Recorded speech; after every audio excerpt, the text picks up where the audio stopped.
Hey guys, trigger warning here. Usually LATV is pretty lighthearted and we talk about some serious subjects once in a while, but today's episode is really, really serious. We're going to be talking about the residential school system they had in Canada. And I just want to warn you guys that some pretty horrible facts are going to come to light. So I just want to give you guys a bit of a trigger warning as to the following episode. I hope you enjoy, and I hope we can bring honor and light onto this very serious topic. Thank you. Hi, this is Adam from Total Fitness, and I took the left of the valley. I know we shouldn't have to scream that we're atheists. We don't have non-astrologers and all that. But with the religious people taking over the world, we can either speak up or be pushed into a corner. I'm proud to be an atheist, a skeptic, a non-believer, an infidel, a heathen. I call it how I see it. I say it's ignorance and you just call it faith in unsubstantiated claims. That's something to be ashamed. I'm an atheist. Coming at you from sunny BC and flaccid Florida, this is Left of the Valley 2.0. My name is Kevin, and did you know that if you garden naked, your neighbors will build a privacy fence for free? Joining me as usual is a team that will donate their body to science just for them to say, wow, I don't want that. She wonders why it's called boob sweat and not humidities. Sabrina. Hey, how you doing? And when asked if he slept okay, says, no, he made a few mistakes. Brent Lee. Yeah. Guys, welcome back. Thanks. Hope you had a great week. As always. Oh, yeah. But before we get into a whole bunch of things, it's going to be a very different show today. We have some guest friends of the show. Introducing first, the man, the myth, the legend, Benjamin. Hey, Ben, how you doing? Doing good. How are you? I'm great. Thank you so much for being on the show. And of course, last but certainly not least, beyond the legend, the woman behind the man, the woman that keeps him in check. Nikki's back! Hey, Nikki! Hey, you're attributing way too much responsibility to me, and I don't like it. Come on, don't be modest here. We all know you're the one that's keeping Brent sane here. We all know that. Come on. Your responsibility, Nikki. Thank you so much for being on the show, guys. Today is going to be a very, very different show. Usually, we're doing a trigger warning at the beginning of the show. I'm repeating it right now. Usually the show is pretty lighthearted, but we can hit some pretty serious topics, and today is one of those topics. It's going to be very, very serious. We're going to dedicate the show essentially to the residential school issue that's been happening here in Canada, where they found the bodies of 215 children at the Kamloops Residential School for First Nations. Our guest is going to be a gentleman by the name of Perry in the second half, and he does a blog essentially that talks about religious minorities and First Nations, how they've been treated by them. So that's going to be in the second half of the show. But first, let's do our usual chit-chat. Did you guys hear that the orange groundhog popped up for a bit there? Of course, we're talking about Mango Mussolini, and he popped up for an interview with Fox Business News. With Stuart Varney, and he was asked, how to deal with cyber attacks, and of course, being the stable genius that he is, he said that we should just shut down the whole world of computers and go back to paper. Oh, God. It's so much easier to grift and lie that way. That was fun. He was the president for 4 years. I know, you guys. What were you thinking? That reminds me of there was a post by Neil deGrasse Tyson that said, that humans are smarter than cats because we don't chase lasers, point of proof, we don't chase lasers. And then a cat blog popped in and says, cats are smarter than humans. We didn't elect Trump. That was awesome. Plus one in their corner. Yeah. But back to paper, I don't even know if I know how to write anymore. I know, right? Yes. I can print, but I'm not sure I can. My cursive is nowhere near as nice as it used to be, that's for But sure. even with printing, you think about it, back in the day when we were in school, we had to write essays, and we would write pages and pages and pages. And, recently, in the last few years of my life, I've had to sit down and handwrite 12 checks at a time, and damn does my hand hurt after for the 12th check. Right? You're like, I just wrote 3 sentences. It hurts a lot. Yeah, your hand, the muscle memory is not there. We're so far removed from it now. I got a postcard in the mail from a distant relative, and I was just like, You got a postcard? Do they expect me to like write back to them? Yes. Or can I just like, shouldn't they have just put an email address on the postcard? But don't you think Let me text you a reply. it's kind of special to get a postcard? I mean, think about it. You're supporting the whole postcard industry. It was great, but it was also just like, what's my responsibility here? Yeah. What's the new social norm? I wonder if Trump just thinks like the internet could just be like in the classroom where you just fold up the note and like pass it and be like, pass this to Sally. I have the best note, nothing but the best notes. My notes are The original tremendous. private message. Yeah. Oh, man. Yeah. And also, going back to paper is definitely going to decimate his entire thing. Oh, like, Yeah. You are an invention of the internet, sir. Yeah. Without it, you are nothing. Oh, God. Yeah, so anyway, we can always pretend to hear some more stuff. And of course, he's fallen completely head over heels into his whole QAnon thing. He actually says now that he actually believes he's going to be reinstated as president in August. Yep. Sooner than you think, quote unquote. It's like, this is a QAnon thing. And the funny thing is Q, the person, whoever that person is, him or herself, hasn't posted anything in 6 months now. But the Q myth snowballs and keeps going on, right? Yeah. So... Yeah, other people take up the mantle. Yeah, well, maybe. 100%. This is a crazy thing that could possibly be true if you're crazy. Here we go. Yeah. Turns out we And have a ton of attention-starved people in America. Yeah. There's nothing, So true. There's nothing in the Constitution, the U.S. Constitution, that says anything about reinstating a president. It's not possible. There's not even a mechanism for that. Ever. These people were asleep every civics lesson. Yes. It doesn't matter, though. At this point, Q doesn't even have to say anything. You just have to say that Q said it. You're like, Yeah, "You and said that's this enough to make crazy it true. thing." That's a great point. I got the insider knowledge. Yeah. Right. Like, Q emailed me directly. Oh, did it? We're buddy. Yeah. Was it capital Q or small Q? He left a blue Q in my room and everything. So. There was a pool cue there. Oh boy! Did you guys hear the story about that in China? I love this story. There's a herd of about 15 elephants. Oh, I heard about and this. they've left their they were on a reserve near the border between China and Myanmar, and they left the reserve and they've traveled 300 miles into the mainland and have essentially trampled everything on their way. They destroyed farms. They've gone into cities, and the Chinese have no idea what to do about this. Oh my God, it's like the Jungle Book. Yes. Elephants on parade. I would definitely be trampled because I would be one of those people like, oh, they're so Me too.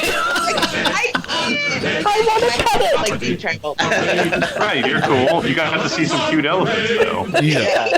So experts are baffled as to why they left the reserve. They're on their way to damage countless farms, and of course, they even got drunk off some fermented grain. So now you got a bunch of drunk elephants. Oh my God! Could you imagine? Time for a break, Their ongoing theory with it is they think that they're just trying to get away from humans. They're tired of humans. Yeah, that makes sense. Actually, Don't blame them. nope. Another hypothesis says would actually explain how species would spread from area to area. Maybe there was too many elephants in that reserve, and then this herd decided to was just going to break off and start their own group somewhere else, so they're just trying to find a spot, essentially. And of course, China's so overpopulated they can't find a spot. Okay. the problem is, So, how do you stop 15 elephants? Yeah. So like what the happened evangelical is they probably voted in the Trump version of elephant. Oh yes. And those 15 were like, screw this, we're out. Yep. We're going to walk 200 miles because this is insane. We're going to be sovereign citizens. That's right. We're sovereign elephants. I love it. Sovereign elephants, and we're drunk. That is like literally our lives here as Floridians. There are always alligators where there should not be, but at the same time, there's too many of us where alligators are. Yeah. Like, we had a black bear loose in a park like close to us recently, which is unheard of. I didn't even know we had bears. Yes. Bears? And it's like, because we're everywhere now. Like, where are they supposed to go? They're going all these different places because they literally have nowhere else to be but where we are. Yeah. Because we take over everything. Right. Yeah. They're like, oh, there's an alligator in my backyard. And it's like, no, you're a human in their backyard, dude. Like, they were here first. Literally millions of years before we were. Like, they predate dinosaurs. How terrifying is that? Yeah. Yeah, oh, absolutely. Yeah, we think we're the top of the food chain. Right? We No. will survive nothing. Did you guys also hear there's been lots of talk about mental illness lately? A re-emerging science, actually, field of psychoactive drugs is actually making a comeback after falling off in favor because of the war on drugs, right? Yeah. Magic mushrooms and MDMA are promising now, but also they're actually looking at nitrous oxide, which is actually laughing gas. Really? It's showing some potential. A small trial, only a small trial have done so far, and I'm talking real small trials, only like 24 people, of low dosage of nitrous oxide would relieve symptoms of depression. So, yeah. So the study that makes sense. study found that if you do a 50% mix of the gas with oxygen per hour, there was a rapid antidepressant effect. So essentially, you could laugh your way out of depression. You'd be huffing it like daily all day long. Well, you know, like I said, it's very preliminary at this point, but it shows promise. Yeah, because I mean, I think with a lot of mental health, you have ups and downs. Yeah, you know that's what I mean? true. That's true. And so, like, when you're on your downs, like that can set you in an upward trajectory, true. right? Yeah. Without getting into the manic stage. Yeah. Right, Yeah. and because it's a gas, and if you mix it with oxygen, you know, it doesn't do the harm. Like because I mean, you know, there's those you can do, you know, people do whippets and stuff like that, which is nitrous oxide, and it's you know, it's legal to buy. It's not legal to do that way, Right. But you know, but you can.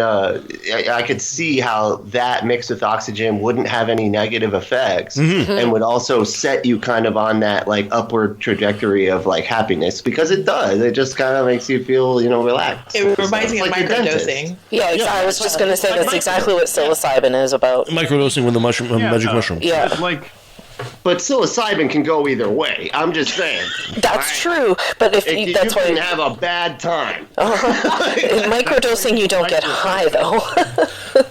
Oh, okay. Yeah. Well, I'm just glad that basically right now the war on drugs are realizing it's been a failure and they're taking this seriously. I mean, In Canada, they've actually legalized microdosing of psilocybin. You can buy mushrooms online just as easily as you can buy marijuana.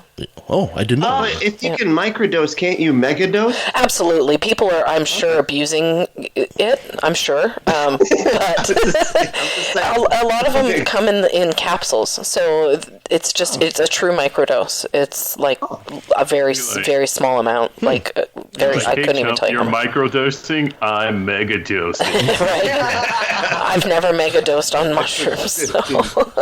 That's what you hear from the right wing. That's what you pussy microdosing. I'm megadosing. That's right. Yeah, we That's just honestly megadose great- here when we pull ourselves great up by the news. bootstraps. Yeah, I mean the entire field of I see Canada legalizing psilocybin in the future. Yeah. At least for medicinal. I mean, it is for medicinal use already, but I could see it becoming something much bigger up here. So that's very promising because mental health is, people are much more aware of it now than they used to be even 20 years ago. And really, like, psilocybin's way more natural than the synthetic antidepressants that they shove down your throat. So. Oh yeah, well, and psilocybin actually shows to have better long-term effects because you're talking about like antidepressants you take and you have to just keep taking them. And the withdrawal is worse than your actual depression. Like, it is Sometimes, debilitating if you're not on the right med for you. Yeah. And we've got long-term trials. I mean, the 70s. I mean, And you know what? After 4 years of Trump, I think the world needs a new drug really good to put it back on Let's track. just forget about him, okay? Oh my goodness. Every last one of us. Last but not least, remember Malala Yousafzai? She's 23 now. This was the kid that at the age of 15 in 2012 she got shot in the head because in Pakistan, right? And she survived. She won the Nobel Peace Prize. Well, you know what? She lives in Europe now, in England, but she's actually hated in her native Pakistan. Why? Yeah, well, she had an interview with Vogue magazine where she actually, as a 23-year-old young woman, basically questions why get married. right? I said, but in her native Pakistan, marriage is huge. Yeah. It's huge, and it's basically, they kind of pick who you're going to marry, and you don't have much of a choice. No, you get married. I don't know where it was, but there was recently where the bride had died, like right at the wedding, and just replaced the sister. Yes, right on the spot. They put the sister in as a stand-in. Right there. Wow. It's like, holy I'm crap. glad I don't listen to the news. That kind of shit would piss me off.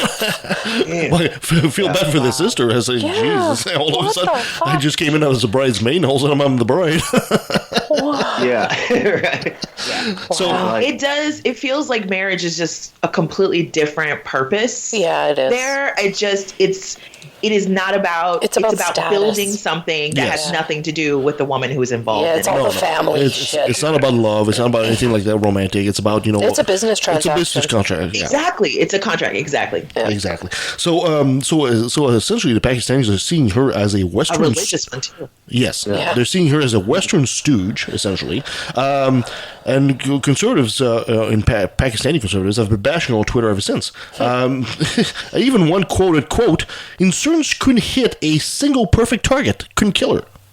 Yeah, that was crazy. I was just reading about this. Yeah, it was like they were mad that they didn't murder her. Yeah, Which exactly. is insane. Insane. And now, of course, in Pakistan, of course, just like anywhere else, there's conspiracies that somehow she's part of the CIA and MI6 and trying to do that just At to 14. She's 23. I know she's 23 now, but still. But and they're just trying to use her to somehow change Pakistan into a Western power. But come on, it's like, give me a break. It's odd that they're like this traditional about marriage and stuff like that, but they're on Twitter. I know, right? What the fuck? You would think it's kind of weird. That's odd, man. I don't know. All right. Well, thank you so much for that, guys. Brent, you got another brilliant moment for us? I do. Thank you. I do. Brought to you by religion. I do. This is from the Friendly Atheist blog, of course, because that's what that's the only website I frequent, apparently, according to this show. So Newsmax panelist falsely claims saying "under Allah" in the Pledge of Allegiance is illegal. What? Yeah. So here's what happened. Like there, a few months ago, or no, was this No, recently? I think it was recent. It was very recent. It was at a graduation. It was a graduate. Oh yeah, so it had to be recent. They were saying, a Muslim woman who was graduating said the pledge, and cause they have people come up and say the pledge for them, right? Mm-hmm. And they said under Allah instead of under God. Oh, for God's sake. And it didn't matter which conservative news site you're talking about. They all lost their goddamn collective shit. Of course. You know what I mean? They just went nuts. So this is I believe Hemet Meta, but as I posted the other day, a student at Justice High School in Fairfax, Virginia, recently delivered the Pledge of Allegiance at graduation while saying "under Allah" instead of "under God." It wasn't a big deal for Muslims. Allah means God. Yeah. Literally. Literally. Like literally. Yeah. So it's arguably not even some attempt at rebellion. But the panelists at the right-wing media outlet Newsmax claimed it was an absolute disgrace, un-American, and unpatriotic. You know what? show your hand there. His critique is what's un-American right now. Right? Yeah. We're a secular nation, man. Which means freedom for religion, which means freedom for all religion. Because you Not can't just have yours. one without the other. And let's face it, the fact that the Christian God has no name but God is so ridiculous to begin with. I mean, you should just name him something like Cliff or something, right? At least give him a One nation personality. under Cliff. I love Nation it. under Cliff. There we go. I love Bruce. it. Bruce. It's like Seems no like other Bruce, language right? can exist. No other language can exist Yeah. except for English. And in English, God always means Christian God. That is it. That is all. Nothing else. And it's like you live in a world, right? Right.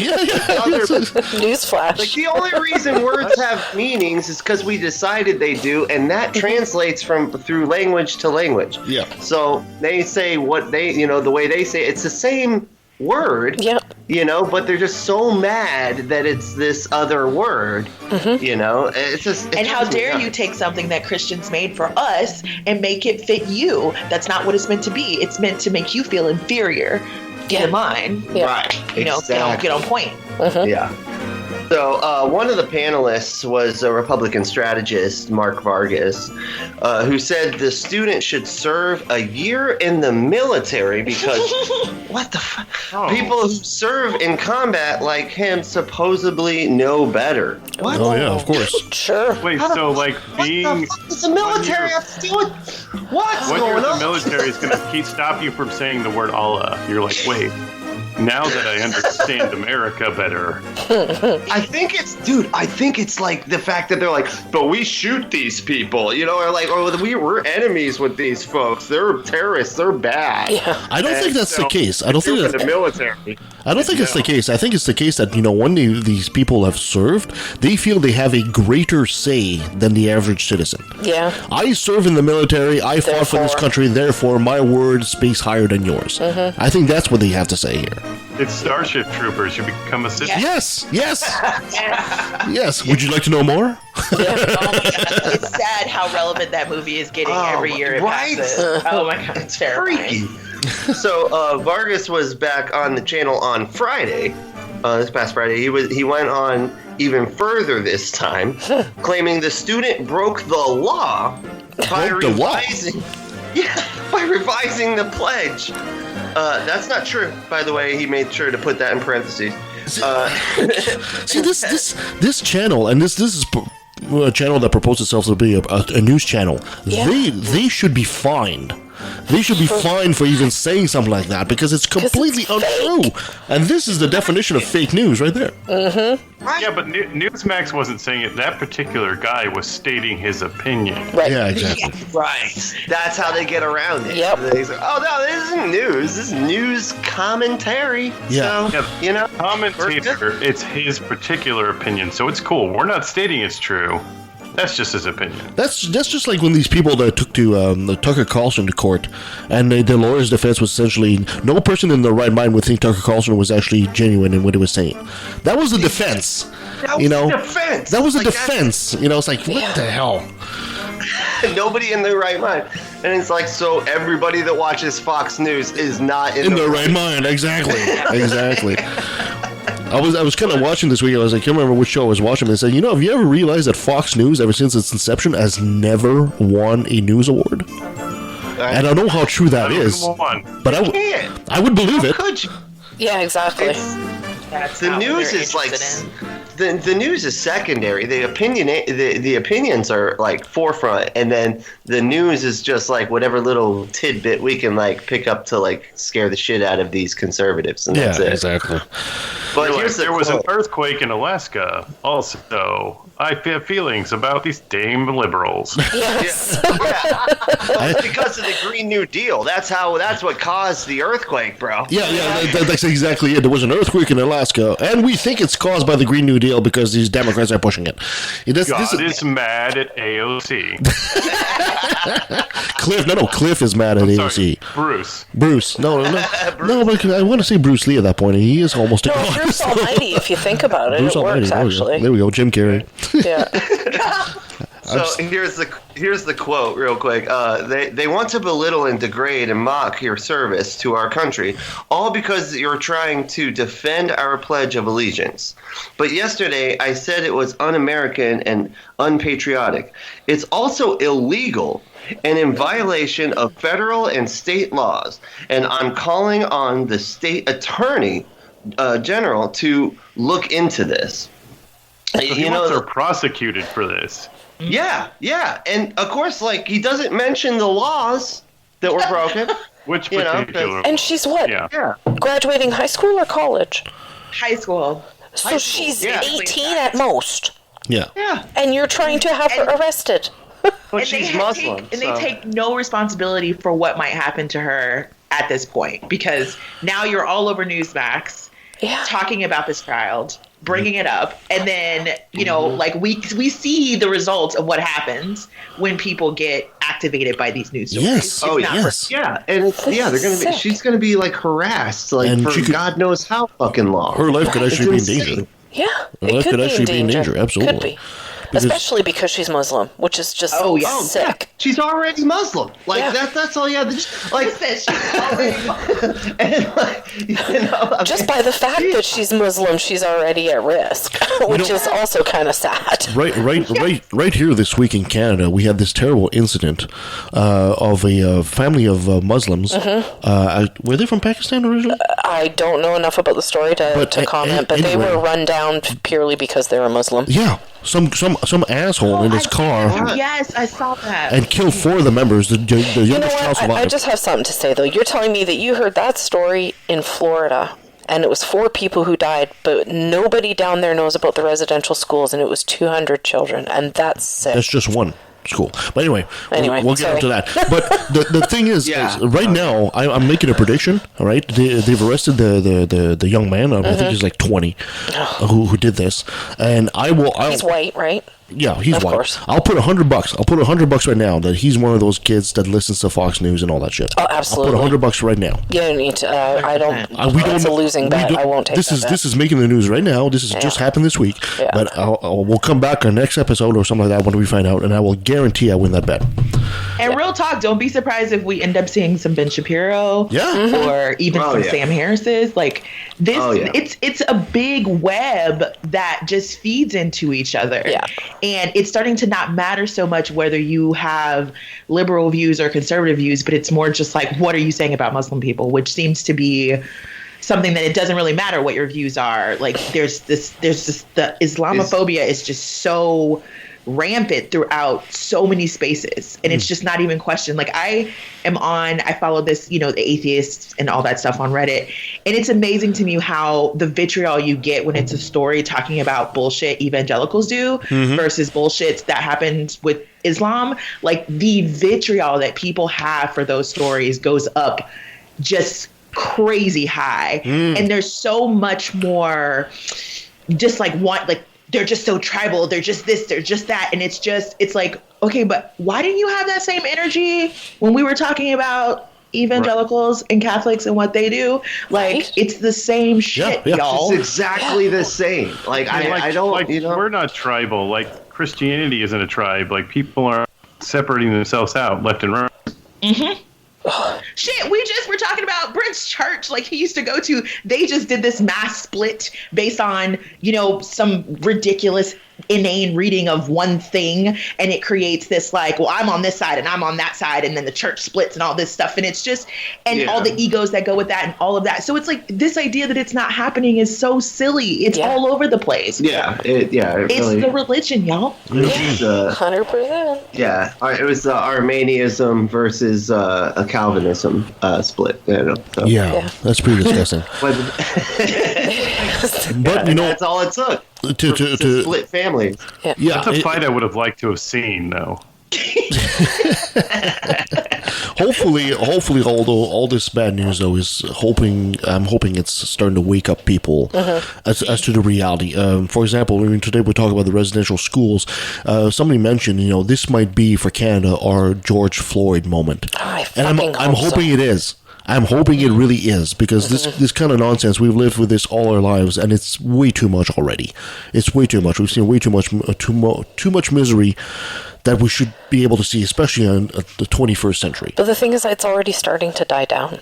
Like, the story itself was replaced by those 4 Muslim people being killed, which is a new story and it needs to be talked about. But the Prime Minister dedicated more of his time to those 4 people than he did to the 200 children. And that tells people it's not as important. Yeah. And it is as important. It's more important. And it's just, we need to keep talking about it. it's a capitalist market, man. Like you have to keep things fresh and new. Yes. They don't want to. You can't have people still talking about the last tragedy. Yeah. We got to go on to the next one, and it's sad, but it's like it just Especially shows when- the ADD nature of fucking Absolutely. humans. But also there's this pressure too, because what you see is when the audience is overwhelmingly white, there comes a point where it's like, okay, we get it. It's bad. But we don't want to talk about it anymore because it makes us feel sad. Yes. Just move on from this. Yeah. now. Oh, right. I don't even think it's more like makes you feel sad. So I think like the white community, there's a whole group of people who feel like they're going to be punished. Yes. Because Yes. of the things that have happened. I was And that's talking- what they're scared of. That's why they're freaked out. That's why they're like, what is even happening? This cancel culture nonsense. Like, we can't anymore. We can't. I was talking to a friend of mine yesterday, and he this is exactly what I almost fear that he's starting to turn into a conservative because of that. He says, I understand. He says, but you know what? Stop shoving it down my face. It's not my fault. I wasn't there. I didn't do this. Right? That is the wrong. I'm glad I wasn't there. We're not. Nobody's talking about you. I know. Nobody's talking about you. He feels the way it's reported, it's aimed at him. Because he's a what? Cis white male? That's right.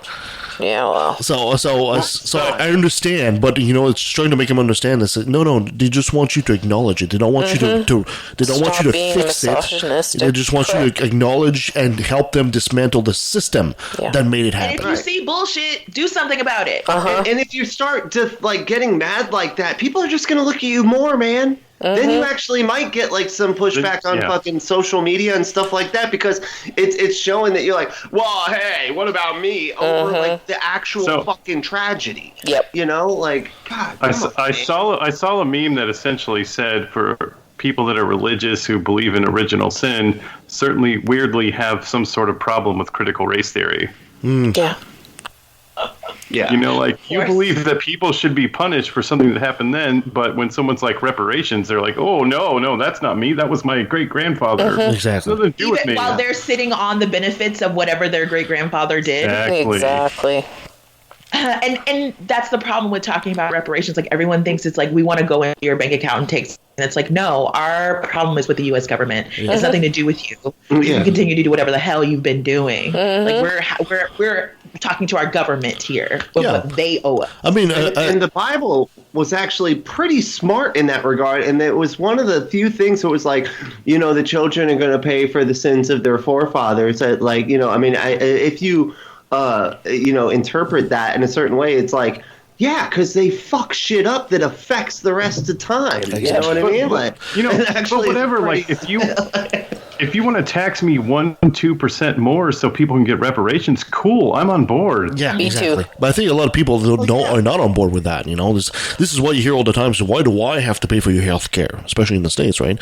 Where you guys, And they see it as somehow special treatment. Yes. When that's It's exactly what not. governments do. That's exactly what governments are constantly doing.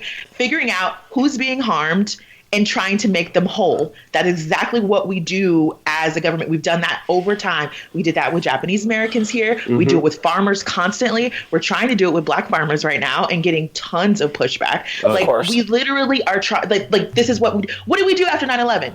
Right. We literally put together millions and millions of dollars to pay people. Yes. That is what we do. And no one disagreed with that. Of course not. Like, Nobody. pay off this firefighter's family. Pay off this firefighter who's sick now because of this. Well, We actually, care. They're like, actually, there was a lot of opposition to that bill in the Senate, to the point that even Jon Stewart, the show from the original Daily Show host, had to actually go to bat and fight for these people. Really? So yeah, Because they I saw didn't that. continue They to didn't pay for keep- their medical issues. Right. Because they stopped it at a point. Yeah. Because it wasn't cool anymore.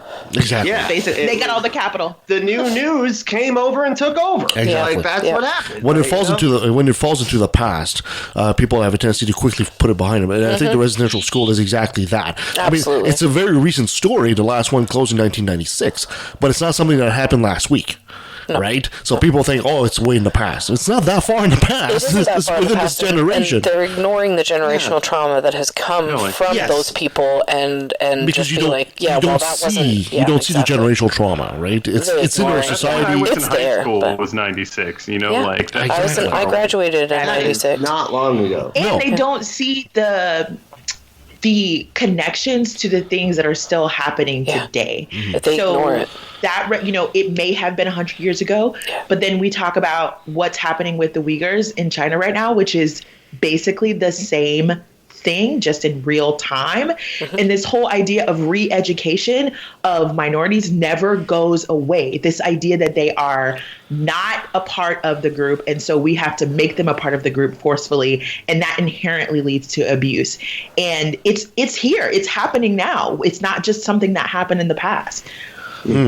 Okay, so let's move on to our topic today. So we're talking today about... kind of just started. Yeah, we kind of started, but, we're talking about the residential school issue. But Gotta get some context here, sorry. yeah, for a bit of context, here's some quick facts here about the residential school so everybody catch up, and after that we'll dive deeper into it.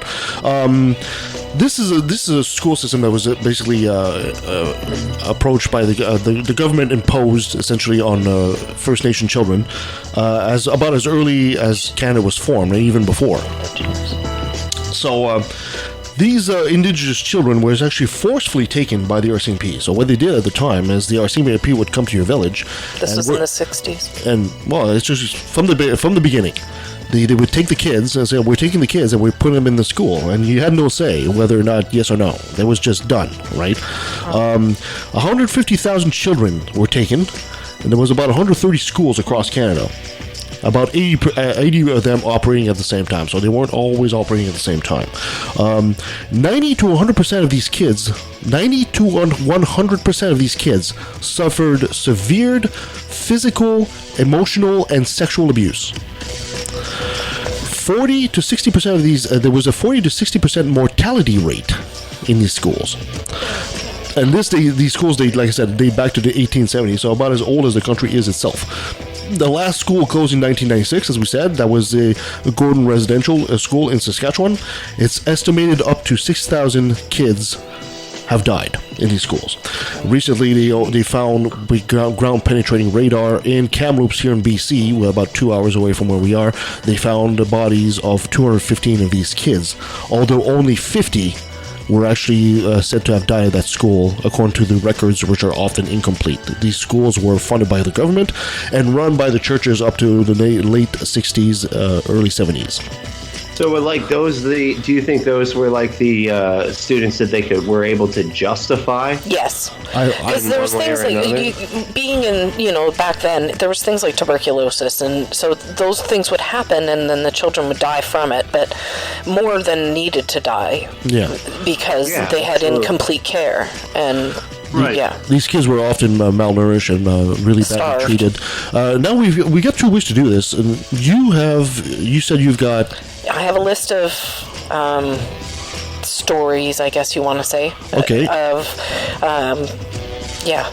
You got a list of stories, and I also have the Canadian Encyclopedia page here that's open as well. So which way do you want to go first? I can do mine first if you like. Okay. So these are stories, example of stories from survivors. These are things that happened. There's names. Some of these I know for a fact are true. I can't verify every single one to be true, but even if the names aren't correct or, the places maybe aren't correct, these things absolutely happened. So I'm comfortable saying them. So okay. I did not write this list. I'm going to read it word for word. I don't know who did, so I can't give credit where credit is due. But number 1, 9-year-old Vicky Stewart of the Tsimshian Nation was killed at the United Church Residential School in Edmonton on April 9th, 1958, by a school matron, Anne Kaninsky, who hit Vicky over the head with a 2x4. The RCMP refused to press charges against either Kaninsky or the United Church and threatened Vicky's family with imprisonment if they pursued the matter. No. Number 2. I might get a little emotional. Margaret Seapass was raped and then beaten to death by an Anglican priest named John Warner on December 5th, 1969 at St. Michael's Indian School in Alert Bay, British Columbia. Margaret was 9 years old. Her burial site is unknown and John Warner was never charged. Wow. On January 5th, 1938, Albert Gray was beaten to death by Reverend Alfred Caldwell of the United Church of Canada when Albert took a prune from a jar without permission. Albert was 11 years old. Yes, he was 11 years old. Jesus. His body was buried in secret behind the Ahusat Indian School, and Alfred Caldwell was never charged. On December 24th, 1946, the same Principal Caldwell kicked 14-year-old Maisie Shaw to her death down a flight of stairs at the United Church's Alberni Residential School, as witnessed by Harriet Nahani. The RCMP covered up the murder. Holy crap. On April 3rd, 1964, Richard Thomas was sodomized and then strangled to death by a Catholic priest, Terence McNamara, at the Cooper Island Indian School. Richard was buried in secret in an orchard south of the school, and Terence McNamara, who is still alive, was never charged. Oh, jeez. Aileen Dick, age 6, was kicked to death by a nun in April of 1964 at the Squamish Indian School in Vancouver. The RCMP refused to press charges when requested by the victim's family. Jeez. Daniel... Keep going, sorry. No, sorry. I was just gonna say, how do they get away with this shit? That's insane. Well, this is what happens when you think of another culture as subhuman. Yes. Mm-hmm. Daniel, I don't know how to say this last name, but Daniel Kagnatok, aged 4, was infected with an untreatable virus. Age 4. Yes, was infected with an untreatable virus as part of a Defense Research Board experimental program funded by the Canadian military. He was left to die at Carcross. Yes, Anglican Residential School in the Yukon of February 1971. 4-year-old, you're infected with a virus as part of a military experiment. Holy crap. Yep. David Sapas, age 8, was pushed down some stairs by a priest at the Cooper Island Catholic School and left to die early in 1958. A newborn Cree baby was burned alive by a senior priest at the Catholic... Holy shit! At the Catholic... baby? Yes, Muscalian Burned Indian alive? School. Yes. In May of 1944, as witnessed by Irene Favell. The priest was never charged, of course. Susan Ball, aged 5, was starved to death in a closet at United Church Edmonton Residential School during the winter term of 1959 after being confined there by a church matron for speaking her own language. Wow. Pauline Frank, aged 8, died from medical experimentation performed by Canadian Army researchers at the Nanaimo Indian Hospital in March of 1972. Her body was buried in secret on the grounds of the hospital, which is still restricted military property. Albert Batiste, age 9, died from electric shocks from a cattle prod wielded by a Catholic priest at the Mission Residential School over Christmas in 1951. The Mission Residential School? Yes, so that was in British Columbia. Yeah, this is like less than an hour away from here. This is a lot of these are from British Columbia. I suspect that this was written by somebody that lived here. Okay. Nancy Joe, aged 14, died from involuntary drug testing by military doctors at the at the Nanaimo Indian Hospital in the spring of 1967. Lorraine White, teenager, was gang raped by the United Church Residential School staff and left to die in Port Alberni in the summer of 1971. Holy fuck. 18 Mohawk children, all under the age of 16, were shot to death by Canadian soldiers outside Brantford, Ontario in the summer of 1943, as witnessed by Rufus McNaughton. The children were buried in a secret mass grave. This is one I can't verify. Can't verify. This one is, I know, true, though. Johnny Bingo Dawson, an eyewitness to the crimes in Anglican residential schools and a leader of protests against these criminal churches, died of injuries from a police beating after being threatened by them in Vancouver on December 9th, 2009. 2009? Yeah, the official cause... Yeah, he was beaten to death. The official cause of death was alcohol poisoning, despite the absence of alcohol. That's 12 fucking years ago! Yeah, despite the absence of alcohol in his blood. He wasn't drunk. He was beaten to death. Yeah. Ricky Lavallee, who was an eyewitness to Bingo's beating by the Vancouver police, died of a blow to his chest in early 2011. Harriet Nahani, the first eyewitness to a residential school murder to go public, died after mistreatment in a Vancouver jail in February 2007. And Nora Bernard, the first Aboriginal in Canada to sue the Catholic Church for residential school crimes, was murdered in December 2007 on the eve of Canada's official spin doctoring of the residential school genocide. Holy shit. And I just have one comment that was from this list that it kind of sums up everything that I feel about this. This is written by somebody whose name is Gail Constable. She wrote, Canada's Holocaust. Although many parties have governed since Prime Minister John A. Macdonald's government created the residential schools, all governments that followed did nothing to change the practice and purpose of removing Indigenous children forcibly from their parents and placing them in institutions run by quote-unquote Christian organizations to erase their language, their culture, and school them with fear, abuse, torture, starvation, and experimentation. All who knew either kept silent or condoned the erasing of young souls, the debasing of young children they considered less than human. Indigenous blood runs diluted in my veins, and I'm ashamed as a Canadian citizen that I did not search out the entire story when I first became aware 20 years ago. The hard-fought court case for restitution for survivors of the Shubenacadie, I totally butchered that, school in Nova Scotia was a pittance to heal the lives destroyed before they had a chance to begin. Yet I had only heard of the sexual and physical abuse, not the medical experiments or the murders. As I read this post, tears pour out and I am sick. There's nothing that can be said. No amount of money's paid that can ever right these wrongs. How does reconciliation and healing begin? Find and return every bone, private land or law or not. Put the brutal truth in the Canadian history books of every school curriculum across the country. Yes. Genuine apologies by every political party who governed federally since the Confederation. A wall inscribed with the name of every child who was taken to one of these schools that did not survive, for they deserve this as much as any soldier who died in battle. Healing centers set up in every Indigenous reservation, fully funded and staffed to assist with the healing of families, survivors, addiction treatment. Nothing will ever be enough, but these are places to begin. Grandmother, I am so sorry. I did not know your story. Wow. Okay. That's Let's shake that out. Sorry. That's brutal and that's powerful. It's like, holy shit. Okay, what do you say about something like that? And, I think what's not spoken about this is also, as much as these cases were brutal, but it's the after effects afterwards. Some of these kids have survived and grown up into adults. But if this is what you learn as a kid, is it surprising that as an adult you're not a really functional adult either? No. It's not really surprising, right? And this also explains why you have the stereotype of alcoholism amongst First Nations and stuff like that. These kids are self-medicating. Yes, had to deal with this, and now they've grown up, and this, of course, affects the next generation behind them. And not just that, but complete respect for authority, because this is authority figures that are abusing them, and then the RCMP, they're telling them, they're like, you know what, if you say anything, we're coming after you. Yes. Yeah. Yes, and the fact that, the RCMP is not... I understand, that the burden of prosecution is not always easy to meet. I understand that. But you got to at least try. To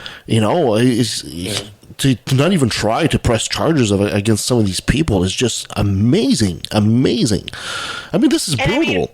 Prosecution, honestly, is the lowest bar, in my opinion. Yes, getting justice for this child against the person who harmed them is always a great thing. But the idea that this can happen and then there's not widespread push by other governmental agencies that are not in charge of criminal justice to shut these schools down however they can, that's really the part where you start to see how it just becomes impossible as a people to fix this shit, because it's not just the children who were brutally murdered and then received no justice. It's the parents who had no choice in whether or not to, keep their kids. It's then the parents afterwards who have to pick up and deal with the fact that they lost their child and the helplessness that you feel against an entire system that seems to be hell-bent on constantly negating your humanity.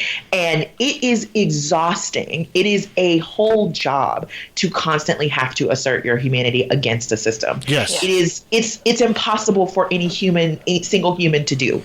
And it's like we don't accept that as reality. We're just like, well, if this happens to you, you're supposed to just pick yourself up and do this and do that. And it's like, would you go back in your own history and see who that happened to?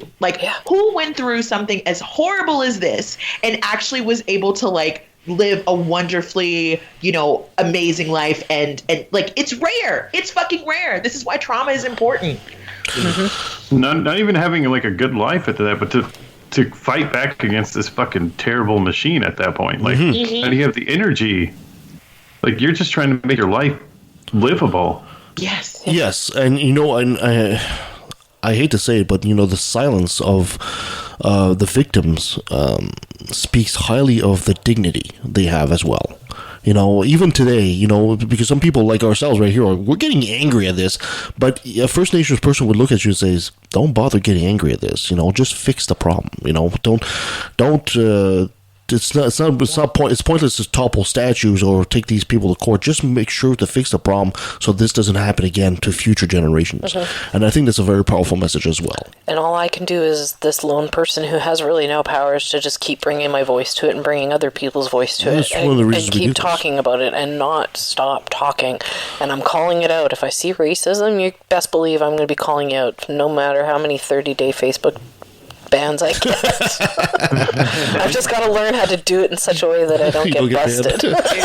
It's hard. How does Facebook want me to talk about human rights issues? Don't call anybody a name. That's it. Yeah, I know. Don't direct tag. And you don't use like certain words, then you should be fine. Yeah. They can't ban you for being like, oh no, because my favorite move on Facebook when arguing with anyone who's terrible is always like, please explain this. Yeah. Yes. Because then they start explaining it and it just points out how terrible you are. Like, falls apart. Yeah, and when they can, they'll tell you, do your own research kind of thing, right? Oh, God, yes. Oh, my God. Google is your friend. Yeah. All right. No, this is on you. So let's take a quick break, and when we come back, we'll be talking to Perry Bulwer. He's from the Religious Child Abuse News. So let's take a break, and we'll be right back. Listen to the Sacrilege Cast podcast, YouTube video, interview program that features me talking to some of the best and brightest in the atheist / secular / awesome community. I interview people. We curse and usually drink beer because why not? It's the Sacrilege Cast, ZACHRILEGE, and I can spell it after 2 beers, so you can too.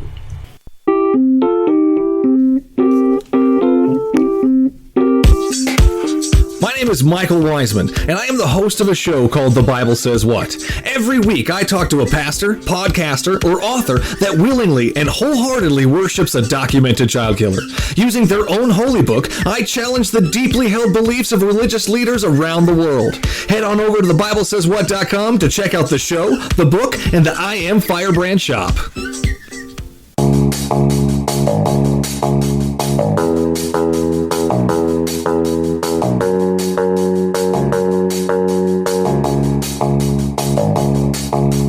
The problem is that whenever somebody seriously represents his belief that Elvis is still alive in a conversation, on a first date, at a lecture, at a job interview, he immediately pays a price. He pays a price in ill-concealed laughter. Right. Now, surely you can agree with that is a good thing. Then he could rattle on about this is not a scientific claim. This is a matter of faith. When I look at you, I see you might be Elvis. I mean, he could do this.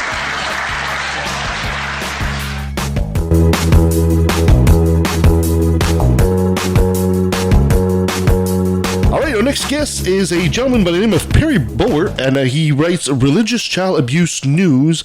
Perry, thank you so much for being on the show with us today. All right, glad to be here. Perry, this is usually we're pretty lighthearted on the show here, and we joke a lot. But this is such a serious subject. We thought we'd bring a more somber tone to the show. Maybe you'd be so kind to give us a quick bio as to who you are. All right. Who am I? Where to start? Well, yeah, that's tough. I was born here where I'm talking to you now, Port Alberni, British Columbia. It's on Vancouver Island. Mm-hmm. When I was 16, I ran away from home and joined a religious cult. That took about 20 years of my life. Oh, God. And when I managed to escape from that whole, mindset, I started university in 1992.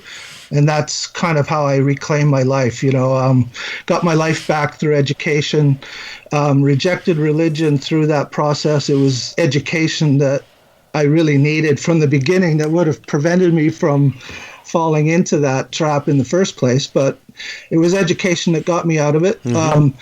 I did university in Nanaimo, Vancouver Island University. Mm-hmm. Moved to Vancouver.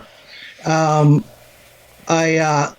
at first thought I was going to become a teacher because I had taught English overseas a bit, even though I was a high school dropout. And so I thought I'd try that, but I wasn't suited for it. So I was teaching international students, tutoring students in Vancouver, but I lived in not in the downtown east side, but right on the edge of the downtown east side in Vancouver. And because of that, I got involved with community activism. I was sort of advocating for the rights of drug users and street prostitutes at this time, late 90s, early 2000s. Late 90s, there was the whole missing women were disappearing before they knew there was a serial killer.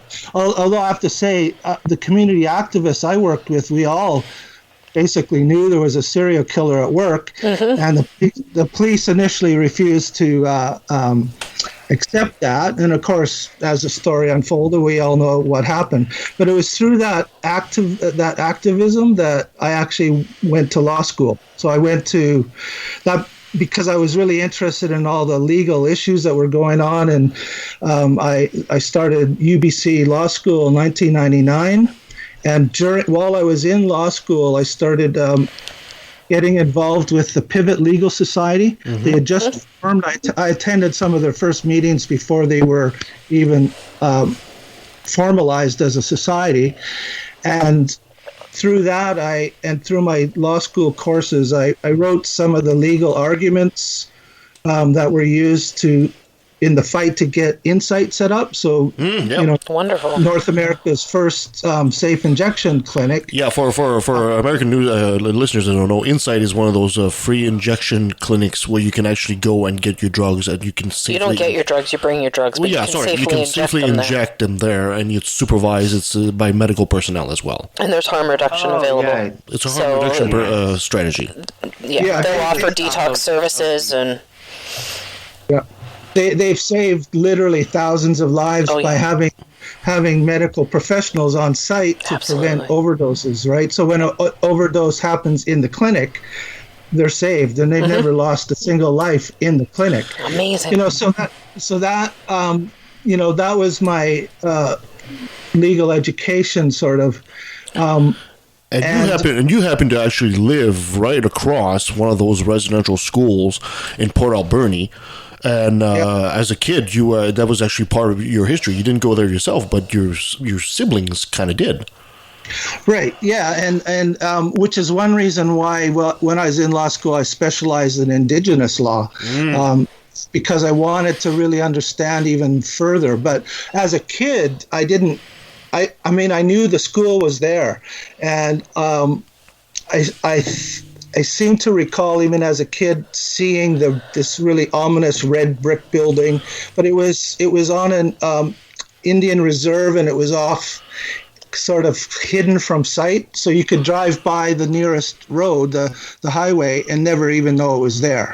It was basically hidden from sight for most people, but I knew it was there, but I didn't really know what it was and the whole history of it and what was going on, So, and then when I was 10 years old, we moved into town, and my parents adopted 2 Indigenous children.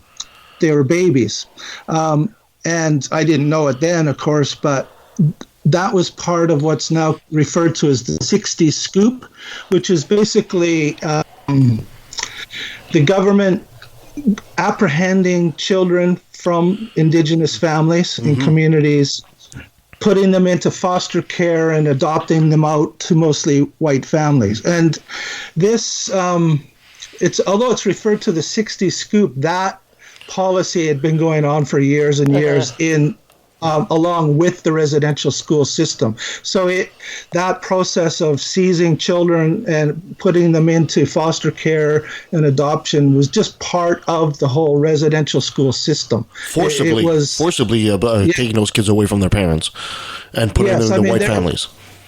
Exactly. I mean, I've read stories of where they would actually take the babies right out of the hospitals. Yep. Jesus Christ. They would lie to the mothers. They would, I mean, there's a whole another issue of forced sterilization of these mothers, and it wasn't only indigenous women in those days, but even white women, poor white women, were being forcibly sterilized, for example. So there was this thought that children were better off out of those situations, right? And they would seize them, take them, put them into foster care and up for adoption, and then they would advertise this. And I think that's how my parents came to know, probably through government advertising. There was this push to adopt Indigenous children, and my parents were part of that. So, I mean, what's the perspective from like that side of them? Were they just seeing it as these poor Indigenous children, they need help, so you need to adopt them and help them? You mean my parents? Yeah. Yeah, like, what is the perspective from the white family adopting one of these children? Because I'm sure people were like, let's steal some children. Yeah, right. Exactly. Yeah, well, I mean, there's a whole range. I mean, I describe my parents as probably some of the better intentioned people. They had good intentions and probably just swallowed whatever propaganda the government was putting out, and they had good hearts and wanted to give a good family setting to these babies, right? Yeah. And I would describe my brother and sister were, quote, some of the lucky ones. I mean, you can't really say they're lucky being taken away from their families and communities and losing their cultures, but they weren't put in an abusive environment. My parents were good parents and loving parents and tried to expose them to their cultures as best they could. But I've read so many other stories of really horrendous stories of foster parents and adoptive parents treating these Indigenous kids they took into their homes basically as slaves, and the discrimination continued on in their homes. There's even ads. There was ads, I believe it was in Saskatchewan, where some of the welfare agencies were advertising Indigenous women, children in the States for adoption, and offering money. So I know, basically selling Indigenous kids.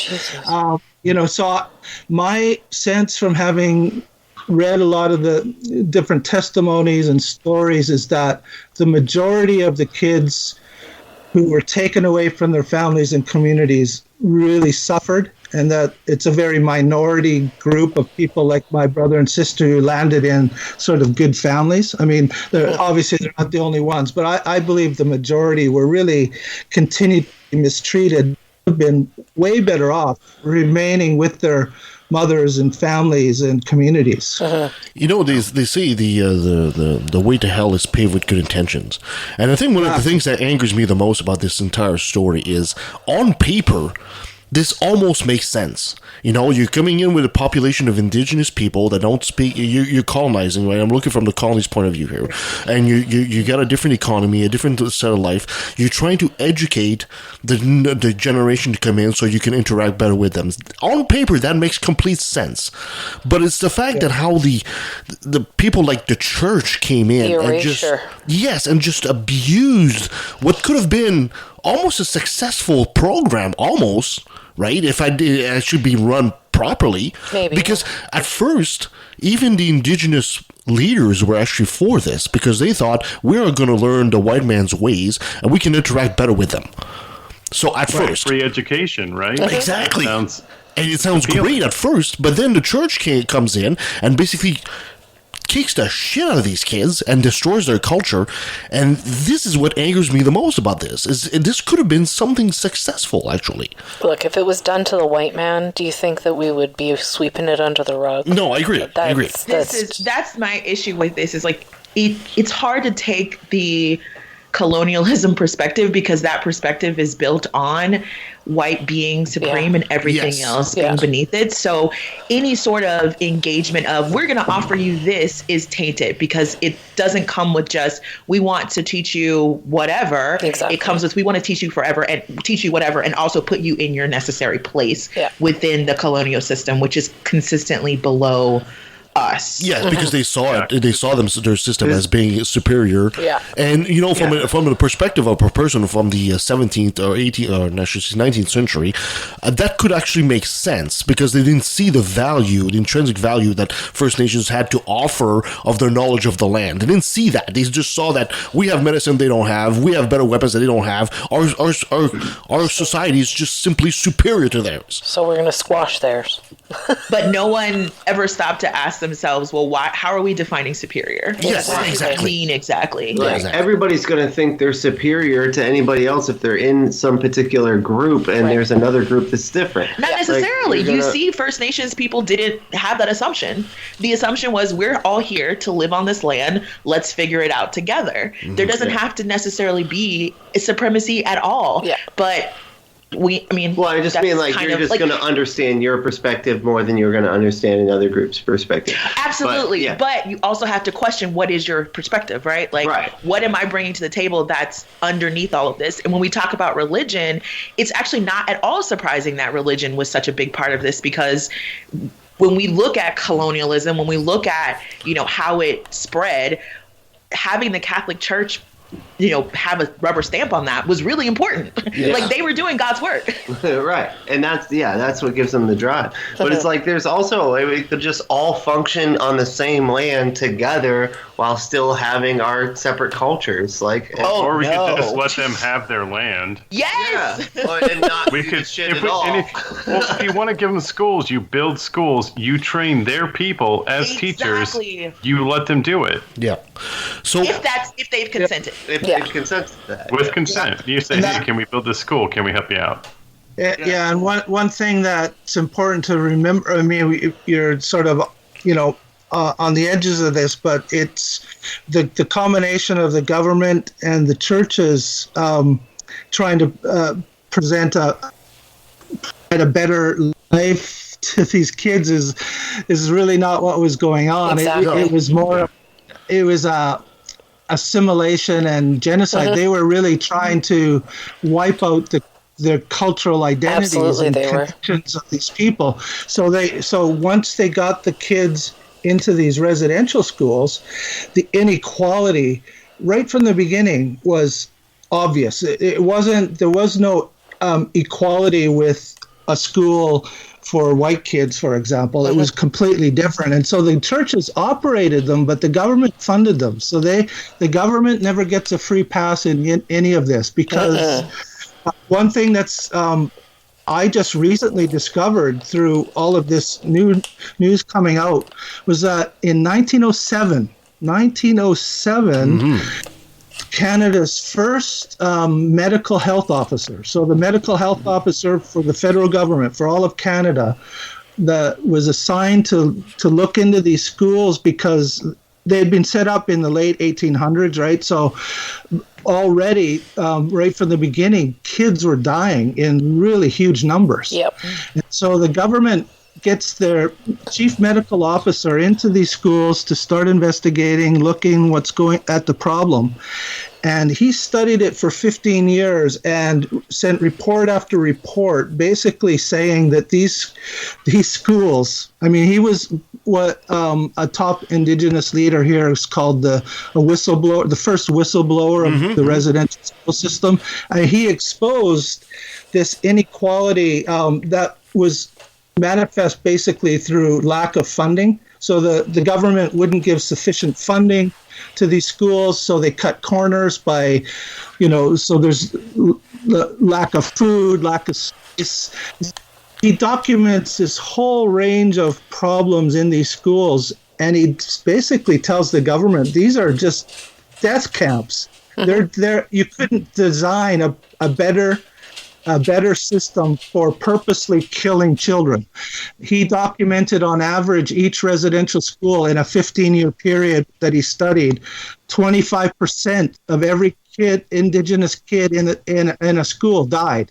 In one school, it was 70% of every indigenous child that went to that school died. So right from the beginning, insane. since 1907, the government has known that this is a problem. And that problem, this lack of funding, this inequality, continues to this very day. And it's the government to this very day is still doing this, has the same policies of inequality and discrimination, especially of indigenous children on reservations.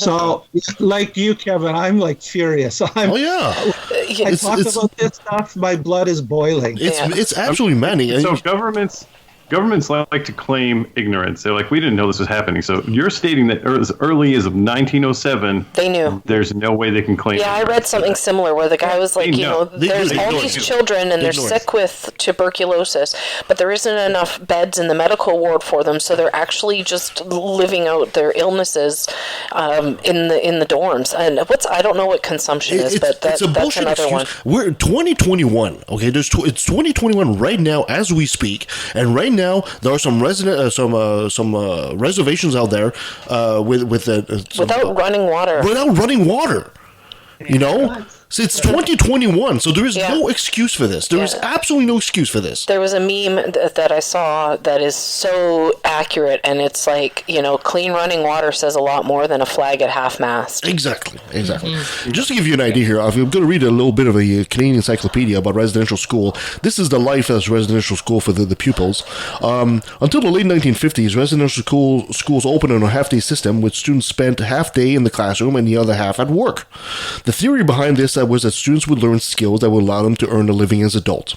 However, the reality was that work had more to do with running the school inexpensively than with providing students with vocational training.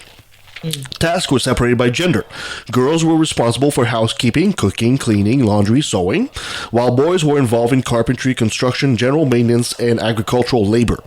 Funding was a pressing concern in the residential school system from the 1890s till the 1950s. The government tried constantly to shift the burden of the system onto the churches and onto the students, whose labor contributed financially to the schools. By the 1940s, it was clear that many of the half-day systems had failed to provide residential students with an adequate education and training. So not only were they kind of working really hard, they got shitty education on top of that.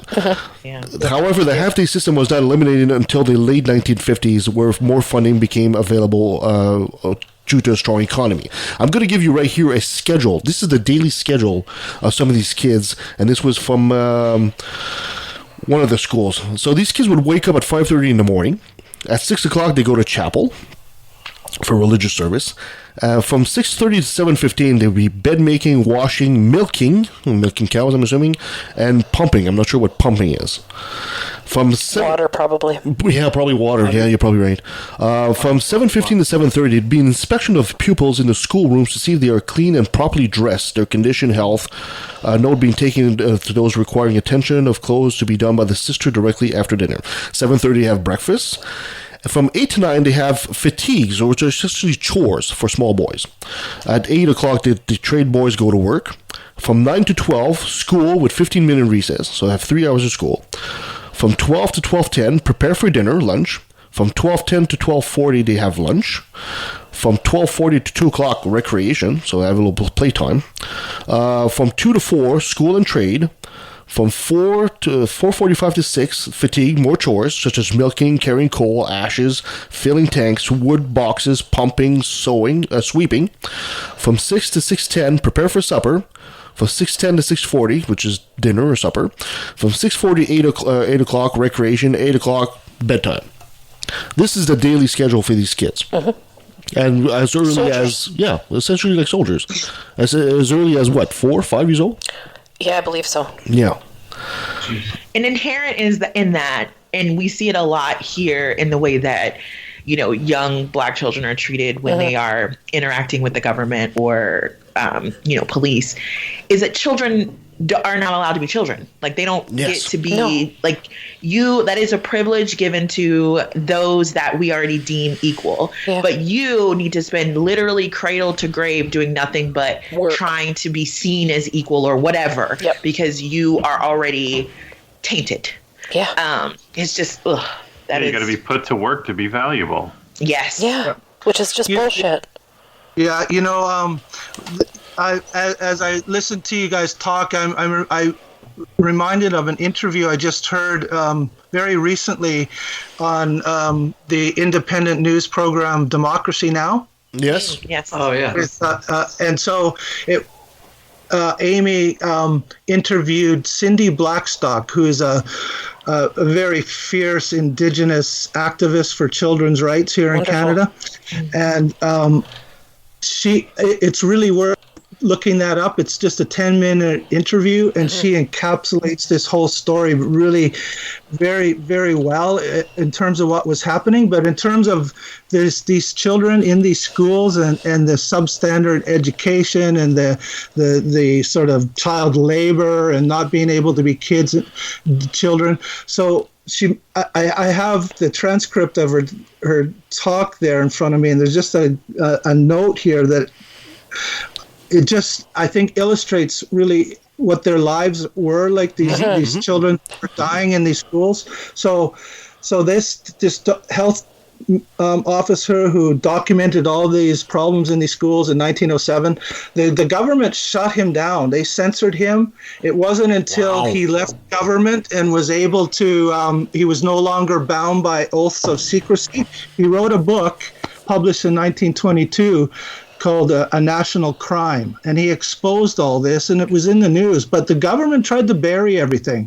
And so when we look at today and this discovery of the over 200 remains of children in the Kamloops residential school that were buried, we go back to this period of 1907, and what was happening was, as I mentioned, the government's funding the churches, and so the churches are dependent on this funding from government. So when children died, whether through neglect or outright murder, the churches had an incentive to keep that a secret. Of course. If they started to all of a sudden admit that all these kids are dying from tuberculosis and torture, I mean, and really literal torture. One school actually literally had an electric chair to punish kids. Yep. So, then there's a whole litany of torture that these kids were abused.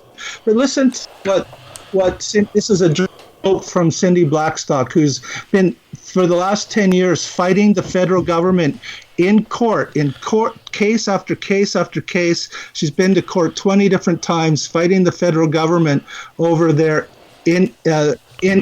inequitable funding of Indigenous children on reserves. And here's what she said about the situation of the missing kids. So we have a situation where the children would die sometimes, a preventable disease.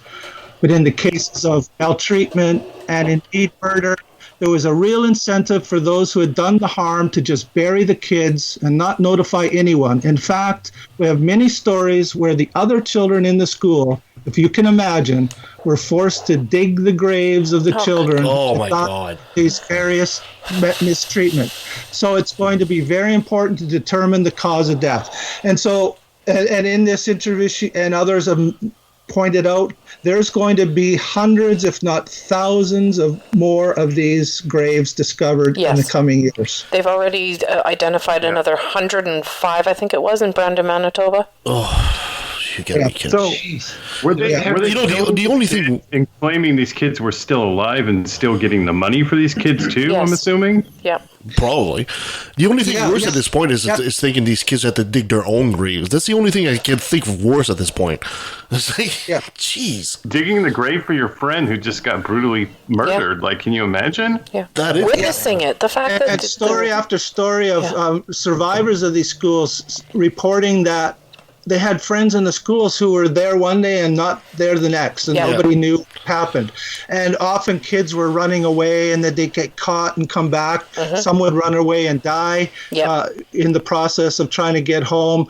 Others died from neglect, lack of tuberculosis was a huge killer that just rampaged through these schools. Medical experiment. And what would happen was, and it's part of the genocidal policies, so a kid gets tuberculosis in a crowded school, he's too sick to attend school, so they send him home to his village, and he infects everybody in his community. Of course. So it was just part of this. I mean, I get, like I said, my blood's boiling every time I talk about this. It's so sad. I've got a quick excerpt here from a gentleman named John Tutusis, who attended the Dalmas boarding school. It's also known as the Thunder Child School in Saskatchewan. So he's essentially a survivor, and I quote here, "When an Indian comes out of these places, it is like being put between two walls in a room and left hanging in the middle.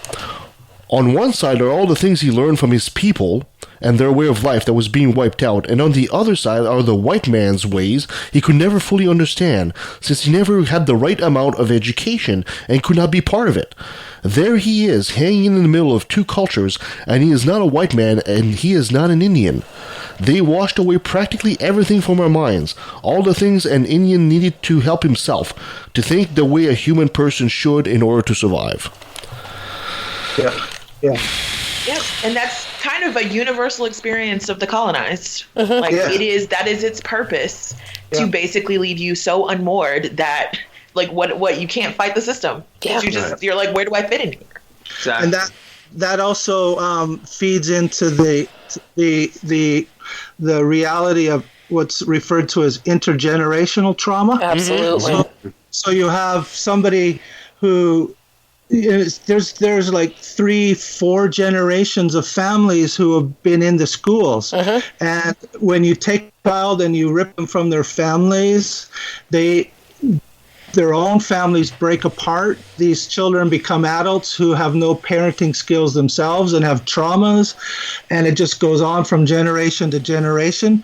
There's research that says a trauma, an original trauma, can affect 7 or more generations. So it just carries on. And so there's lack of education, broken families. So then you look today and you see an indigenous person broken down through trauma, living on the streets and addictions and everything else. It's so easy to judge that person if you're not aware that he's part of this intergenerational trauma that continues. It's continuing, And also a point I want to make for any of our American listeners out there: this is not isolated to Canada. No. This issue exists in the U.S. and this issue of hidden or unmarked graves will happen in the U.S. as well. I mean, the very first when they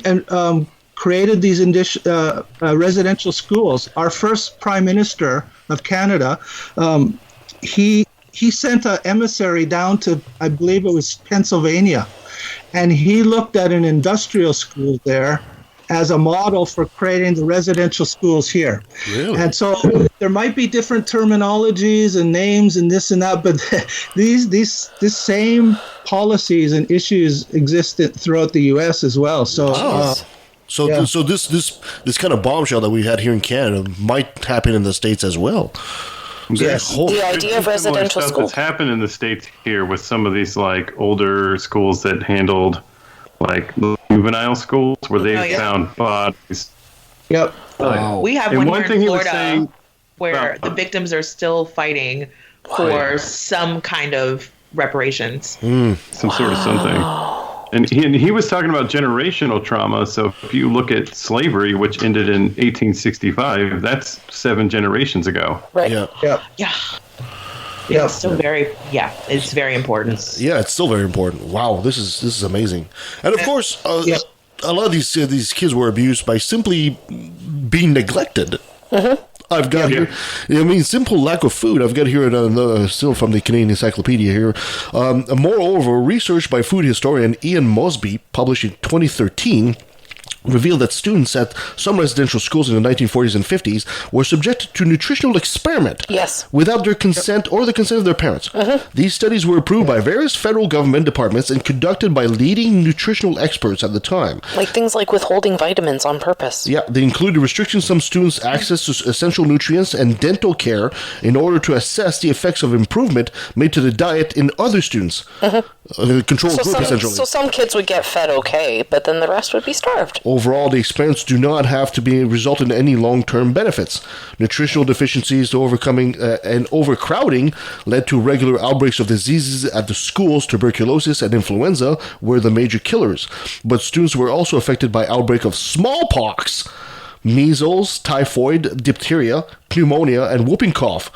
In the winter of 1926-1927, for example, 13 children died from a combination of measles and whooping cough at the Lytton School in Louise Moyne, who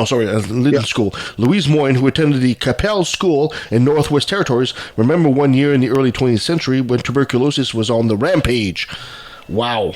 And then she says basically there was a death every month of the girls' side and some of the boys as well. Those experiments didn't occur in every residential school, but they did occur in the one here where I live in Port Alberni. And one of the researchers that really discovered this and wrote about it actually came here and made presentations to the Indigenous community here and explained further. And I've heard personally from people who were in this school here talking about, it's across the board. Every survivor I've ever talked to or heard their story will always mention the food, the low quality of it, the lack of it. They were always hungry. They were always starving. I mean, just on that basis alone. But they were denied medical care. They were on and on and on. And on top of that, one thing we haven't mentioned yet is the sexual abuse. Yes. Because there was a lot of sexual abuse of kids by the priests, the nuns, the caretakers, the adults. Here in Port Alberni, for example, one of the rare cases of one of those, perpetrators being convicted and charged happened here. He was guilty of sexually assaulting, I forget the number, maybe 10 or so, and actually went to jail. But it was, decades after the fact. But they did get him. But most of the perpetrators were never brought to justice. So there was, a whole nother level of the sexual abuse that was going on. Oh God, so wrong. God damn. I mean, I think if you put a bunch of children into something, a bunch of children that you don't see as human beings, into a system in which there's no accountability, there's just going to be all kinds of abuse like that. Absolutely. It's just going to be expected.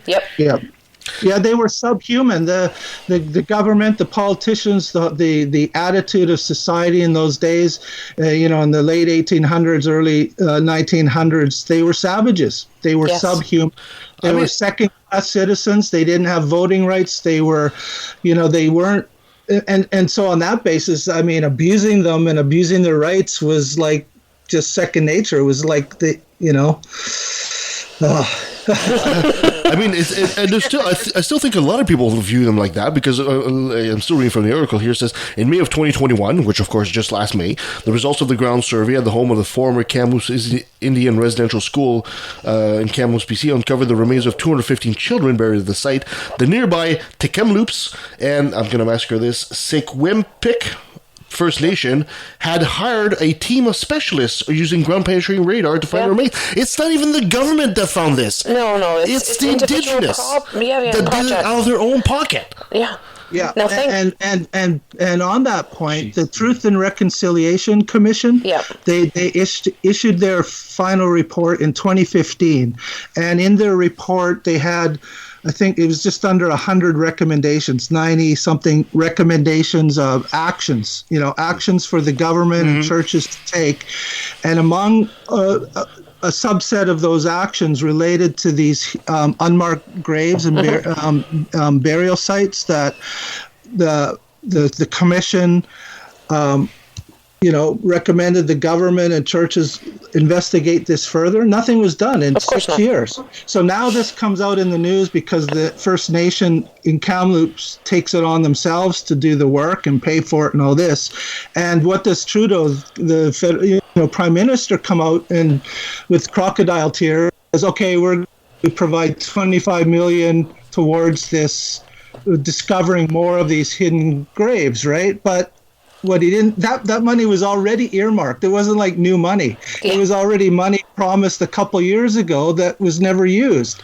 And on top of it, that $25 million is so inadequate because a band in First Nations in Ontario, I believe it is, Six Nations, just recently asked the federal government for $10 million of that $25 million to investigate the residential schools that were in their territory. Yeah. So it's so inadequate. And that's just one First Nation across the country. So, that's kind of how, when I see the government reacting now, it's too little, too late. They're not doing enough. And we discussed a bit earlier. In the end, the government never takes accountability. No. They never just fixed what they broke. It's still always the position of the group that has so little power, so many resources to do their own work. And it's just like being traumatized all over again. Oh, yeah, for sure. And Definitely. of course, the Catholic Church still, this very week, Pope Frank still did not apologize about this. No. He basically, and they're not solidarity. the only church that did this. The United Church, the Anglican Church. So some of the churches apparently have apologized. Have they? Yes. Yeah, well. But the Catholic Church to this point still refuses to do so. Yeah. Really? Not only the bare minimum. They're not giving money. They're not doing anything to help anybody. But they're just apologizing, and some of them can't even fucking do that. I mean, they still haven't apologized for all the altar boys and the abuse that was suffered through the altar boys. So why would they ever apologize for abusing someone who they see as less than themselves in the first place? Did Ireland get their apologies for their babies? Exactly. They're not going to apologize because if they apologize, they're admitting to doing it, which makes them then liable. Exactly. Yeah. Exactly. Well, but in Canada, you can apologize without being liable. Yeah, but not in the Vatican. Oh, wow. It's Canada. You do it just as a speaking practice. Everybody does it. It's like saying People in Canada will apologize for you doing something wrong to them. And it was actually, to add a little lightheartedness to this, but we were in Disneyland, my daughter and I, and we had a little game going of whether or not someone was Canadian. And if they walked past us and we bumped into them, and they told us that they were sorry, we'd say, oh, they were Canadian. That's a pretty good test, actually. That's good. Beyond even worse than the lack of apology is that the Catholic Church. Now, some of the other churches have a better record on this, and in turning over records, and in fact turning over all records. Yes. Yeah. But the Catholic Church is really obstructing justice here in the sense that they continue. There are certain Catholic orders that have refused to turn over every record they have of those schools. Well, that's horrendous. What that does, and this is a point that Cindy Blackstock has pointed out, is it makes it more difficult to discover the unmarked graves. So for example, let's say a school, a religious order is running a school, and they have a list of all the children in the school. Right? And even those lists that they did have were often incomplete. They wouldn't have the full names or all the information. But one way you could discover how many children are still unaccounted for and missing would be to compare lists of students in the schools to the students who went home, and they're just crucial evidence, right? But there are still some orders refusing to turn over these records. And the Catholic hierarchy has been making various excuses. Cindy Blackstock believes a lot of those records are hidden in the Vatican. So it's going to have to take action by the hierarchy to get involved. But so far, I just keep hearing excuses from like the Vancouver Archbishop has said that he's willing to turn over records, but he's limited into what he can do. There's orders across Canada, so the church is really hindering these efforts. Because, as it's mentioned, they're worried about liability. They're worried about, the apology itself. They're worried, well, what the Pope needs to do, what the TRC Commission said the Pope needs to do is come to Canada and apologize on Canadian soil. And Absolutely. He's reluctant to do that because he'll have to do that in every country the Catholic Church has gone in. Right? And you don't have anything but time. Yeah. But one excuse I've heard them say, the bishops have said, well, the Pope did make an apology when he was in, I believe it was Peru or Chile. Or Bolivia or Peru, one of those. And they're saying, well, that was an apology that covers all of the Americas. Blanket apology. It covers all the abuse that they did to all the indigenous people in all of the Americas. Which means that you're admitting that it happened systemically throughout all of the Americas. Right. But, what do you expect? The Catholic Church just now, this past week or so, or the last 2 weeks or so, just criminalized within their own laws sexual abuse of children. Yeah. They just did that. Yeah. Yeah. Right? So what do you expect? Did it really take you till 2021 to figure this out? Yeah. You know what? When I read that news, what really stood out to me, in terms of they had updated their code within their church and what's a crime and not a crime, and so if a priest abuses a child, that priest can be defrocked. And have other disciplinary measures, but isn't excommunicated. However, in this same reform of the laws, if a priest ordains a woman, now there's some breakaway Catholic groups that have done this. Yeah. If a Catholic priest in good standing ordains a woman, that priest is automatically excommunicated. So look at that standard. Abuse a child, you're still part of the church. You're okay. You're not excommunicated. But dare think a woman is equal. But you're still part of the church. But if you dare to ordain a woman, excommunicated, go to hell. That's Straight to hell with you for giving a woman power. Juxtaposition. It's funny. It's even funnier when you're an atheist because all of these punishments, so-called punishments, are non-punishments. Really, you're excommunicated of the church. Who cares, right? Yeah, you're going to go to hell. Oh wow, big deal. It's like, yeah, but it's a huge thing in the church. I keep hoping that the Mormons will excommunicate me. They haven't done it yet. They're letting you stay. Oh God. I just have a quick question too about, because I know we're putting a lot of this in its historical context, but is there not still an issue today with adoption the care of Indigenous children? Yeah, I'm glad you asked that because I got a perfect quote here. Indigenous children, we're talking about today, Indigenous children account for 52% of children in foster care and private, according to the 2016 census data.